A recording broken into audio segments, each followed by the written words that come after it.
The weekly Industry Angel podcast hears from business leaders and entrepreneurs who share their stories and that all-important light bulb moment. This can inspire us all and maybe scratch that itch and kickstart that idea that keeps you awake at night.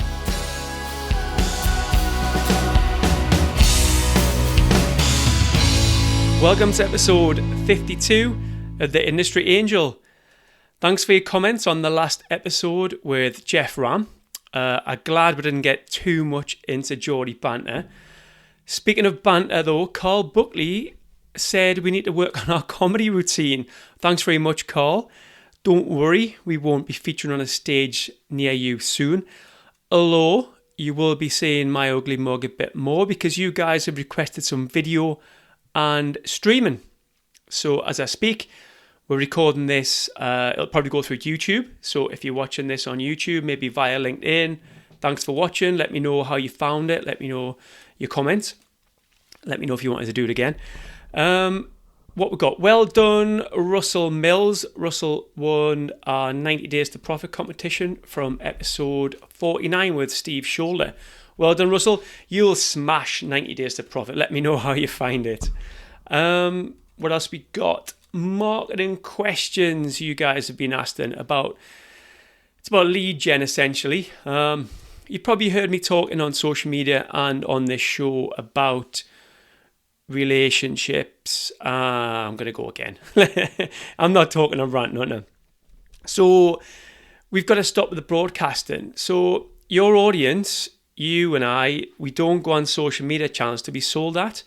And if I take LinkedIn, it's the B2B platform for me. You go to LinkedIn to check out what your network's up to, build relationships, try and find some information. And yes, I know there's recruitment in there as well, but I won't go there today. So with that in mind, you've got to try and be offering some value, okay? It's not just about your sales message, it's about how you get that message across, it's about how you say it, because essentially everyone's selling something. So try and be a little bit different with the sell. Try and get a nice message across. Let's be crazy. Let's not sell anything. Let's just try adding value and see where it gets us. Because 50% of buyers don't buy for 18 months anyway on average. And only 15% buy in the first 90 days. So let's try and add some value. You would have heard me quote Gary Vaynerchuk's jab, jab, jab, right hook.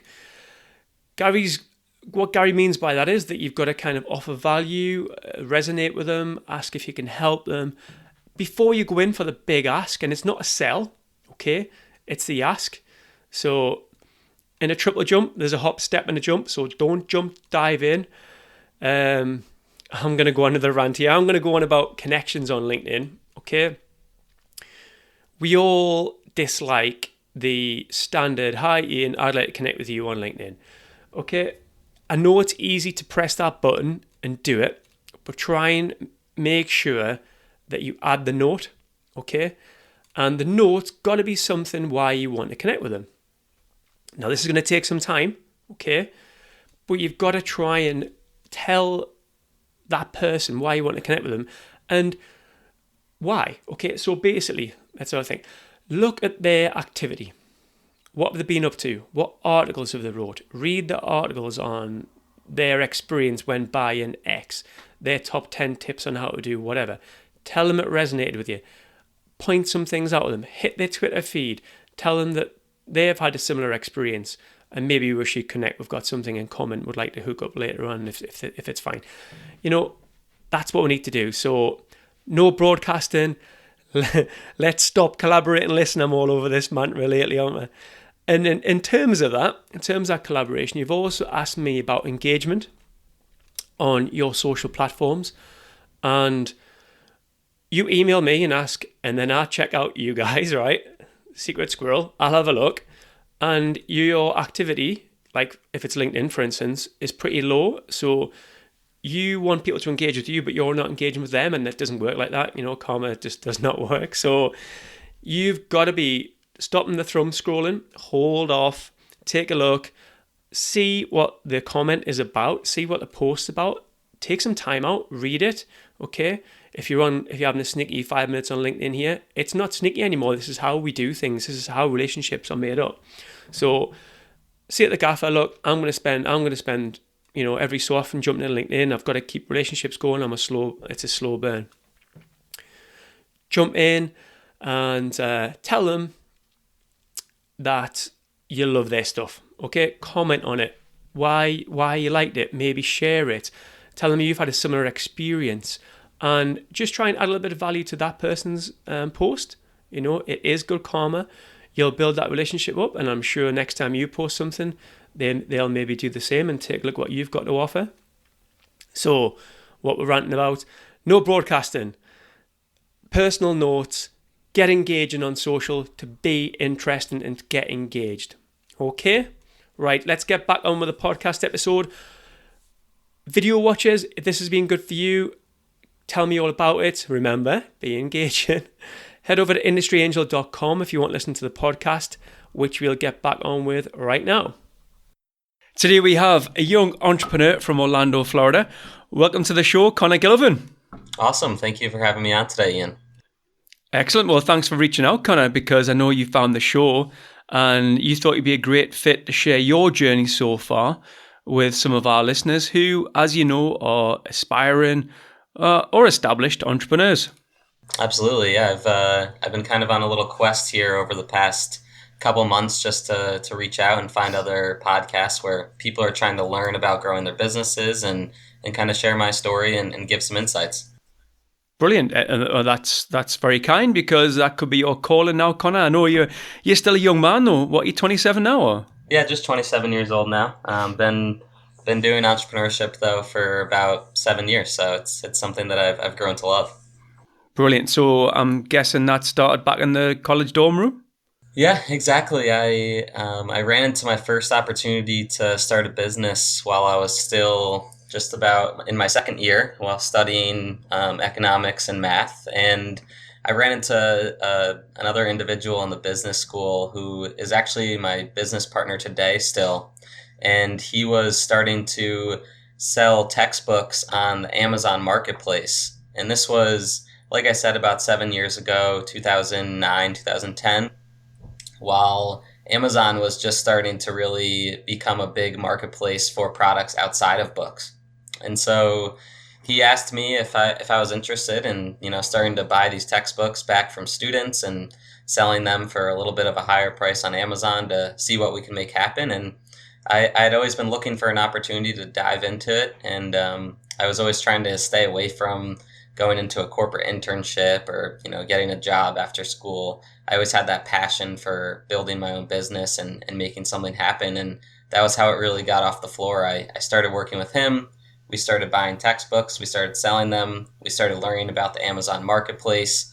And then over the next couple of years before we graduated, we started to hire our friends to help us out. And we started selling products outside of just books.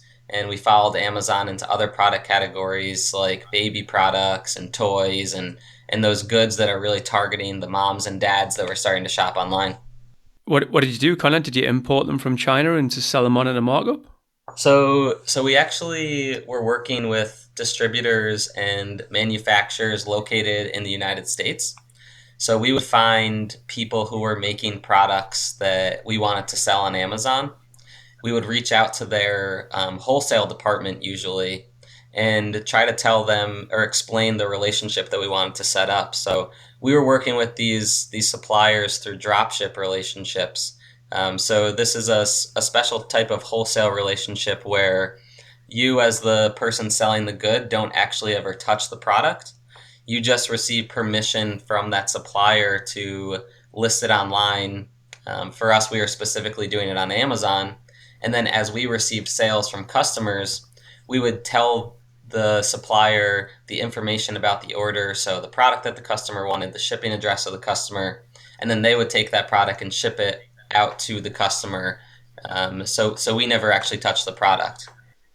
Excellent. I mean, we just spoke offline there about Amazon merch, and that's a similar model, isn't it? Yeah, absolutely. So Amazon merch is that's been a popular one over the past couple of years for Amazon sellers or just online entrepreneurs to use Amazon in a different way as well. It's interesting that you chose the Amazon route because in my mind, and I don't know if this is a UK, US thing, but I would tend to go down the eBay route, which I did when I was a boy. I would import things from China in bulk and then split it out and sell them through eBay. Why did you go towards the Amazon route? That's a good question. I think I don't think we really thought about it too much. It was really just that Amazon was so big with books, and we saw this issue on campus where students were getting ripped off by the bookstore at the end of every semester. And we had the product as books to start, and Amazon was really the best place to go with it. So I think it just kind of happened by chance that it worked out that our first product was best for Amazon, and then we learned enough about it and just kept going with it. So it sounds like you grew just organically through learning. For sure. Yeah, a lot of failures, a lot of lessons learned along the way. We definitely we tried out a lot of things. We learned from where it didn't work, and then we just kept trying different products, different strategies to really understand the monster that is Amazon and how you need to sell according to their expectations and how you can really make sure that you're pricing your products correctly so that you're getting more sales. It was a huge learning experience, and it definitely took us a couple of years to really get to the point where we had become experts at handling it. What do you think about Amazon now, Connor? Do you think that ship sailed? Are you still involved in that business? Sure. So I am. I still sell with that company through Amazon. We have a team that pretty much handles all of the operations of the business, and we sell a very select number of products that we know sell well and who we have great relationships with the suppliers. So I don't think the sale is set, but it definitely has a lot more competition now than when we got into it 7 or 8 years ago. There's a lot of people from overseas trying to get involved in the US Amazon marketplace specifically. And then there's just also a lot of other people in the US who now see it as a big opportunity to potentially make a side income or turn it into a full-time income. So there is a lot more that you're fighting against and that you're going up against.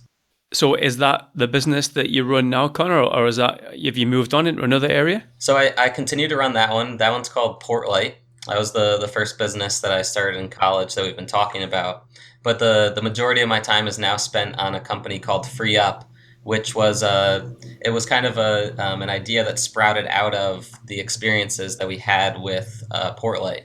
So at Portlight, we got to a point where we were managing a large volume of products through Amazon. And so there were a lot of repetitive tasks within the operations of the business that required a lot more than the time that we had to put towards it. And so what we decided to do after hearing from another entrepreneur in Orlando was we were going to try to hire people remotely.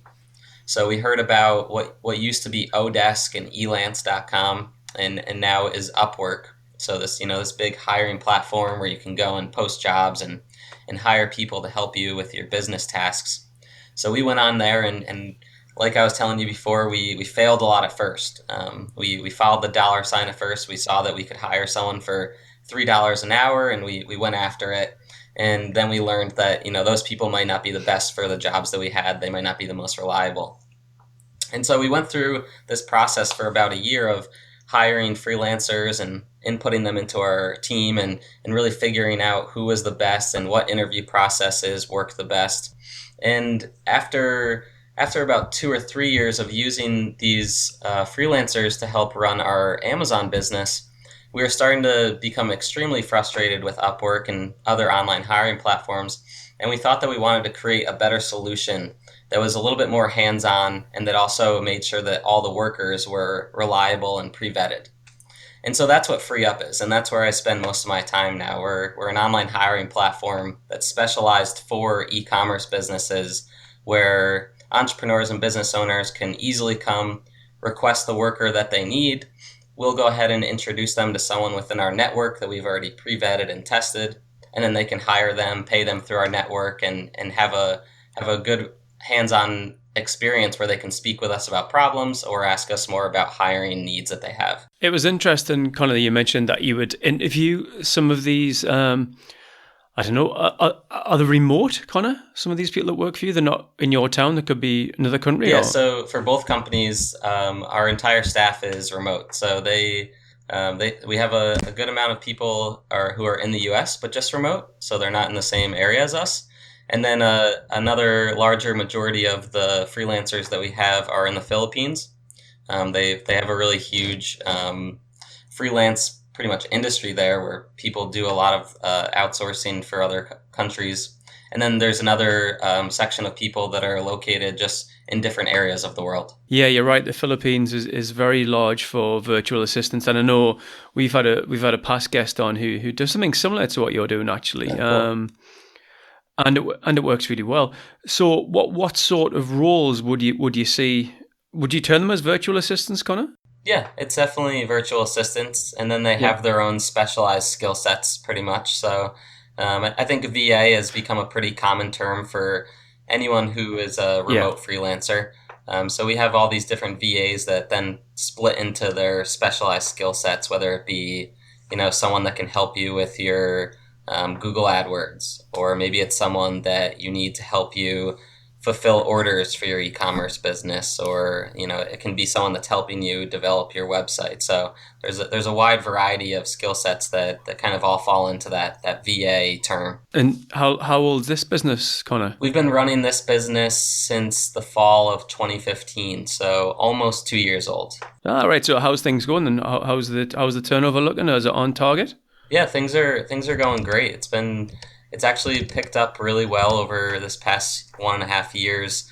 Now we have about 500 freelancers in our network who we're doling out to clients on a regular basis, and we have around 2,000 clients on the network who are actively hiring those workers and using them to help grow their businesses. So we're really happy with the progress we've seen so far, and a lot of people are really enjoying the differentiation factors that we built the company upon from the frustrations that we were having with other platforms. So do you do all the accounting? Are you being the middleman? Does all the payment come through your gateway? Yep. So the way it works is if you're a business owner, you come on, you request the worker, we go ahead and introduce them to you. And then on a weekly basis, that person or the worker or the workers, they'll bill their hours when they're working. And then on a weekly basis, we bill the clients. So the clients pay us as a company. And then we go ahead and pay the workers for the work that they completed as well. So all payment flows right through the platform. So in terms of the business, FreeUp, how many people is in the business at the moment, Connor? Yeah, so our team right now is around 25 people internally.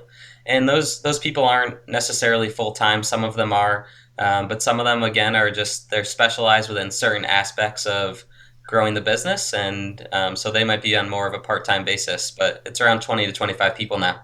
FreeUp is all about delegating resource. How do you feel about that?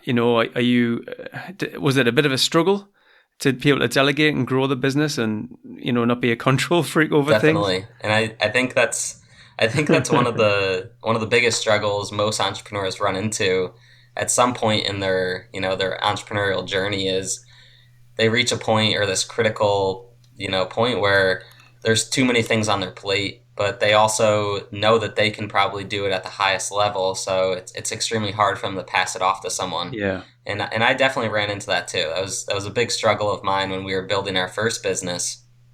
And it took some years for me to really see the power of taking things off your plate that you don't necessarily love doing, or that you're not best at, or that are just too repetitive that you shouldn't be spending your time doing it, and passing them off to someone else who is completely competent and who you can trust to really help you grow your business. And it was definitely a big eye-opening experience for me, because it shows when I'm focusing on what I do best, it definitely helps the business more. But that hump to get over to pass off tasks is definitely tough. Yeah, I totally agree. And it is a big hump as well. It's an Everest-sized hump.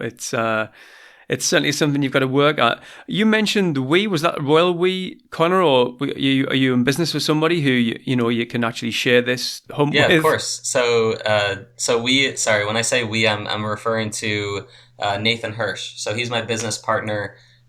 He's the one that I introduced in the beginning, who I started the Amazon business with, and then he's also who I'm partnering with and working with on FreeUp as well. Excellent. So I think I've said many times on this show, entrepreneurship can be a bit of a lonely journey, and I know we speak about mentors and your network as well, being able to bounce off. So I guess having Nathan along with you on the journey really does help. Absolutely. It's been a big learning experience for us as well. When we started working together on the first company, we were very different. I'm more of a long-term person. He's more of a short-term person.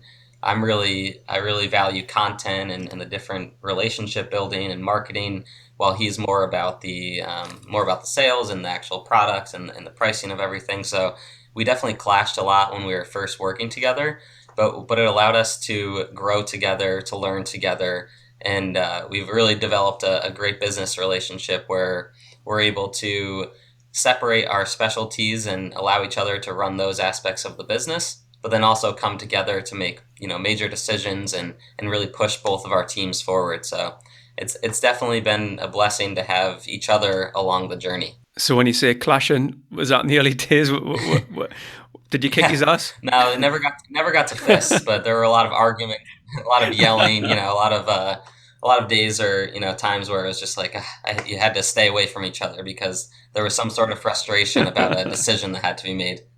Yeah, I can imagine that. So, do you socialize together now, or is it very much a work relationship? No, we're great friends as well, which is awesome. When we first started working together, that was a big part of our agreement, pretty much. So we said friendship is friendship, work is work, and we can't let them clash because we were friends when we started working together. So we didn't ever want to let those two interfere and become one of those stories that you read about or that you hear about where, these two friends that then became founders totally, ran their business into the ground and then never spoke again. So we didn't want that to happen. So we are very much friends as well. Excellent stuff. No, that's a great conversation to have at the outset. So in terms of shareholding, how does that look when two friends found a company? Yeah, that's an interesting one as well. It definitely depends on the way that you set up the business. Both of Portlight and FreeUp are set up as LLCs. So the way that we did that was I'm not sure if you're familiar or anyone who's listening is, but there's a founders agreement that are common for LLCs, and it's this whole document that pretty much outlines the relationship between you and your other founder or your other founders, and then it also goes into, of course, the shareholding at the end as well. And so for us, we didn't want it to be a 50-50 partnership. We had both read and learned from school and different experiences that can lead to a lot of issues down the line if decisions can't be made together.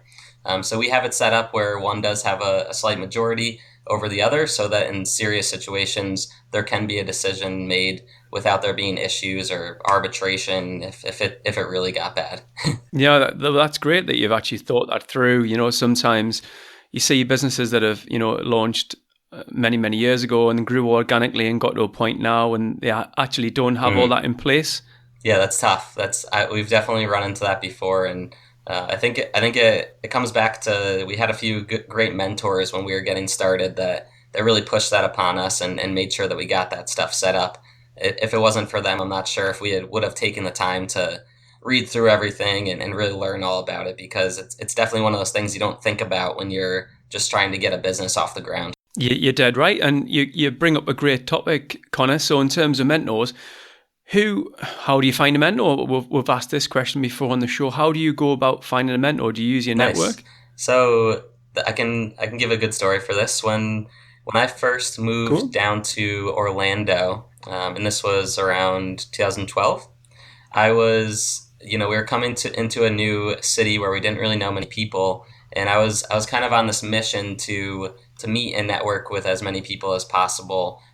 Mainly with other entrepreneurs and people older than me who had more experience and could kind of guide us along the way as we were building up the Amazon business. And so my strategy, and it's pretty direct, but I would just go on LinkedIn. I would search for specific people that I was looking to network with. So maybe it was someone who had a CEO in their title or entrepreneur or whatever it was. I would search for those specific people. And I would connect with them and reach out to them directly, asking if they would be interested or willing to grab a coffee with me, just to share stories and for a learning opportunity for me to see what they had done and kind of take some things away from them to help me build my life as an entrepreneur. And, not everyone responds. As with any outreach, some people are going to be too busy, or maybe they don't check their LinkedIn as much, but some people responded. I was able to have great conversations with them, and I continue to talk to some today. And then from there, the biggest thing was the snowball effect. So at the end of every coffee or lunch that I had with these people, I would then ask them, hey, is there someone that you know in the local area that would also be willing to sit down with me and share their story?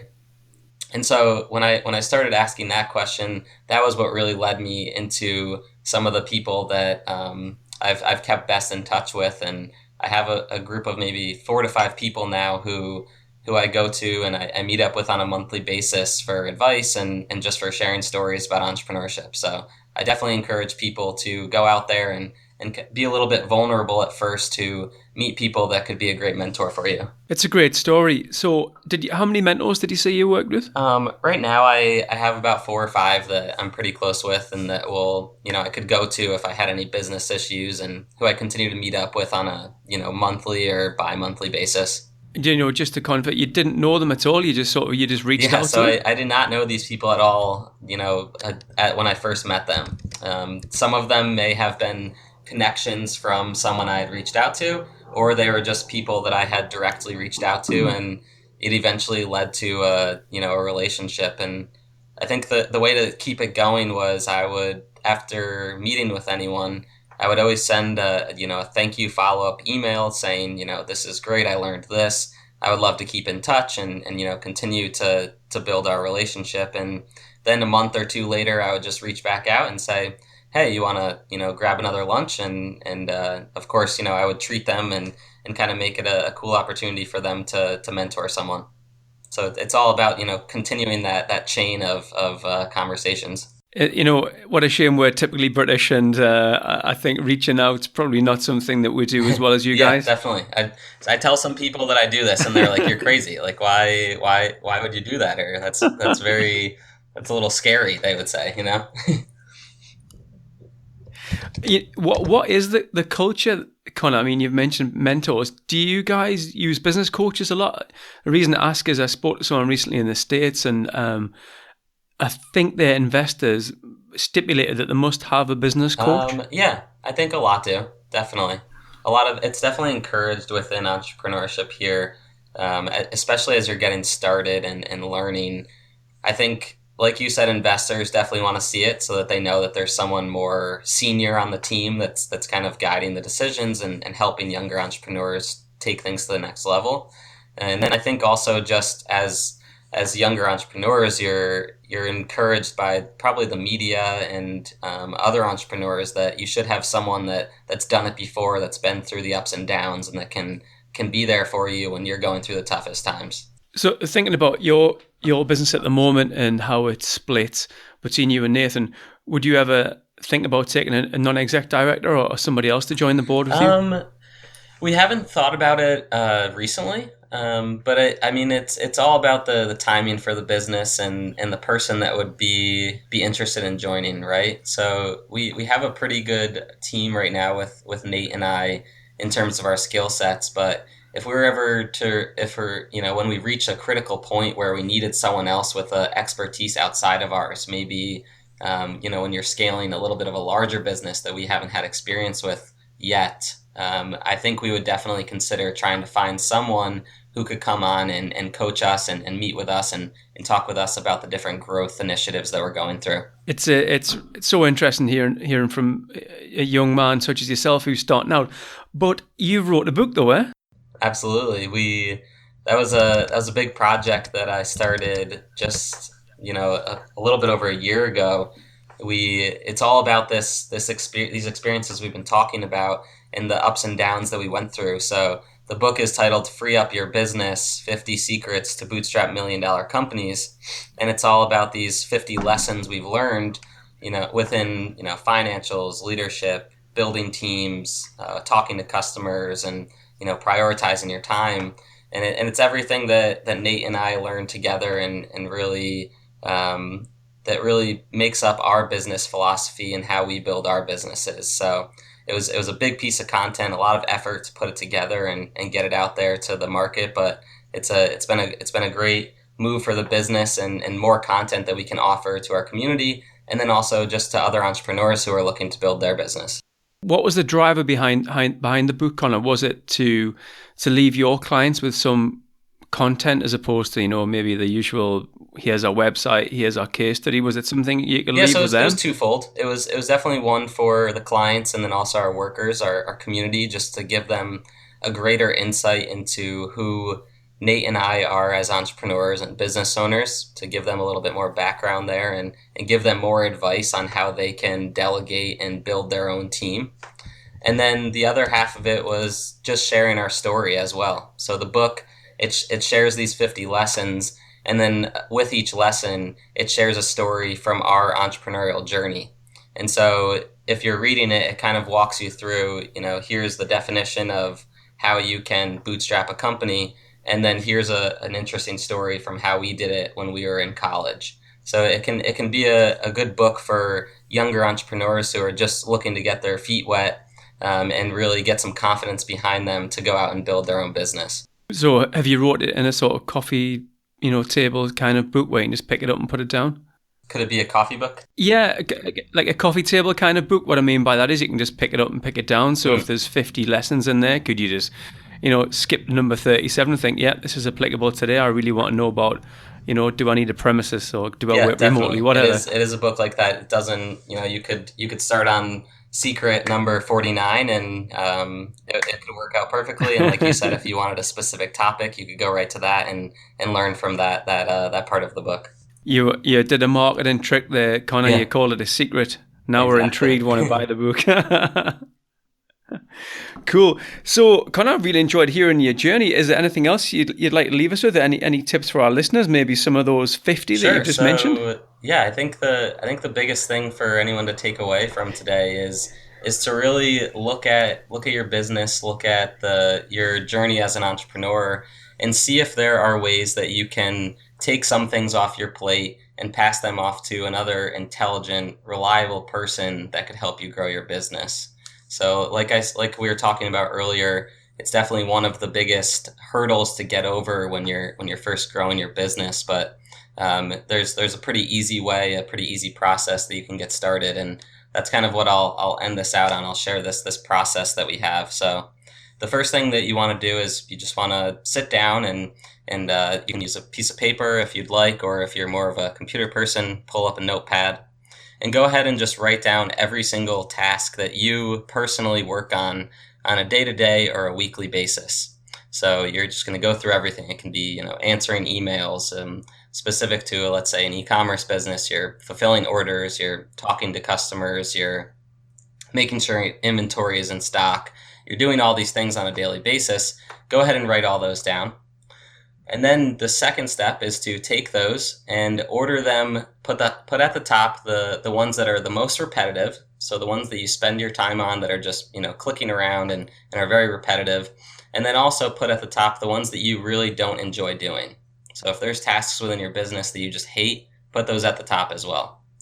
And when you get to the third step, you want to pick one of those ones at the very top that is too repetitive or that you really don't enjoy doing, and go ahead and create an actual process or training document for them. So, give this person who you're going to hire the exact steps that you take to actually fulfill this on a day-to-day basis. And then finally, you're going to go out, and whether you're using FreeUp or whether you're using another online hiring platform or you're finding somewhere in your local area, go out and find the right person for that job who has, a good attitude that fits well with who you are and your values, that has an experience in the skill set that you're looking for, and that also wants to communicate well with you and help you really grow your business. So I think that's a great process I've been using for the past, I want to say 4 or 5 years. And it's really allowed me to build some great teams and meet some amazing people that I wouldn't have been able to do had I not taken that step to learn how to delegate and learn how to get things off my plate. So I hope that brings some value to the people that are listening today. Brilliant. So there's a challenge for you to do that. And that's a really simple process, but one so valuable that I bet not many people actually do. Tough. It's that mental game. I think a lot of people could sit down and do that process, but then it's the actual execution and making sure that they keep up with that person and keep pushing them to help grow their business. Good stuff. Well, Conor, best of luck for the future, and thanks for your time. It's been really interesting. Awesome. Thanks for having me on today, Ian. I appreciate it. That was Conor Gillivan there. Really good to hear Conor's story, especially in terms of, meeting somebody through college and then starting a business together. And I really enjoyed his describing the relationship they had and having a little bit of a ding dong now and again, but really putting things in place where if anything should happen, the commercial and the business would be fine. So really interesting that. So let me know if you've done a similar thing in terms of starting off small, maybe an eBay business or an Amazon business, and then it's grew and it's become a bigger beast. So I hope you enjoyed that, and I hope you enjoyed the top of the show when we did that little bit of video. There'll be a link on the show notes for that. So until next time, I'm Ian Farah, this is the Industry Angel, and thanks for listening.